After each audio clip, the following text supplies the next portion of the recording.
Hey, I'm Anam. Welcome to my channel अनोखा तड़का. Today my recipe is शीर खुरमा जो मेरी अम्मी बना रही हैं. तो चलिए अपनी रेसिपी को स्टार्ट करते हैं. सबसे पहले हमने लिया 1 kg मिल्क. अम्मी ने इसे पहले से बॉईल करने के रख दिया था. अब इसकी जो मलाई जम गई है अम्मी ने इसको साइड पे कर दिया है. अब जैसे जैसे इसकी मलाई जमती जाएगी अम्मी इसको साइड पे करती जाएगी.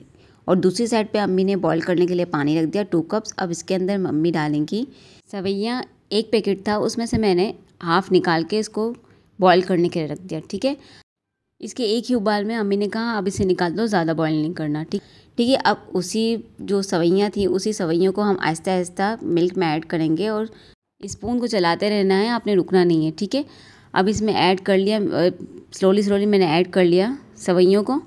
ये बिल्कुल ही सिंपल रेसिपी है. ये शीर खुरमा अम्मी इतना अच्छा बनाती है, मैं समझी शायद इसमें कुछ और भी डालती होंगी अम्मी, बट इसमें अम्मी कुछ भी ऐसा नहीं डालती, ना कंडेंस्ड मिल्क ना कुछ भी नहीं.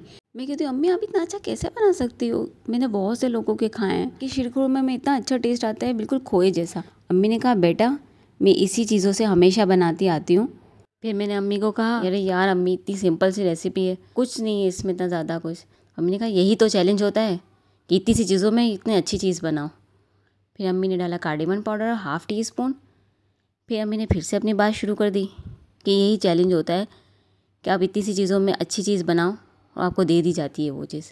ये तो आपके पेरेंट्स होते हैं जो हर चीज़ आपको प्रोवाइड करते हैं, ज़रूरी नहीं हर बार ऐसा हो. फिर अम्मी ने डाली ½ कप शुगर. फिर अम्मी ने कहा बेटा आपके पेरेंट्स होते हैं जो आपको आप खोया कहते हो, आप कंडेंस्ड मिल्क कहते हो, आप जो भी कहते हो वो दे देते हैं.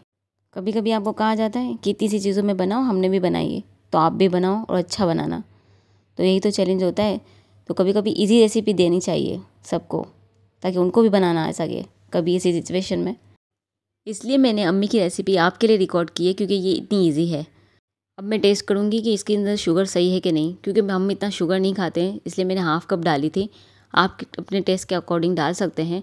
अब देखिए ये कितना फ्लफ़ी सा और खोए जैसा बन गया है, बहुत ही ज़्यादा टेस्टी बना था और इसमें कुछ भी नहीं डाला देखें फिर भी इतना टेस्टी बना था. अब ये ऑलमोस्ट रेडी हो चुका है. अब हम इसे डिश आउट करेंगे. अब मैं इसे प्यारे से बॉल में निकाल लूँगी और इसे ड्राई फ्रूट से गार्निश करूँगी. अब हमें स्लाइसेस कर लिए हैं पिस्ताशियो के, आमंड्स के. अब इसे गार्निश कर लिया है मैंने बहुत ही क्यूट तरीके से. आई होप मेरी रेसिपी आपको पसंद आई होगी. ईद में आप बनाइए, बिल्कुल ही इजी रेसिपी.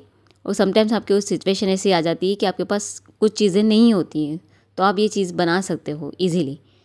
तो थैंक यू मुझे सपोर्ट करने के लिए, मुझे सब्सक्राइब करने के लिए और लाइक करने के लिए और कमेंट करने के लिए भी. और आप जब करते हैं ना लाइक और कमेंट, मेरी जो फीलिंग्स होती है ना मैं आपको एक्सप्रेस नहीं कर सकती. तो बस यही बताना था और थैंक यू. अल्लाह हाफ़िज़.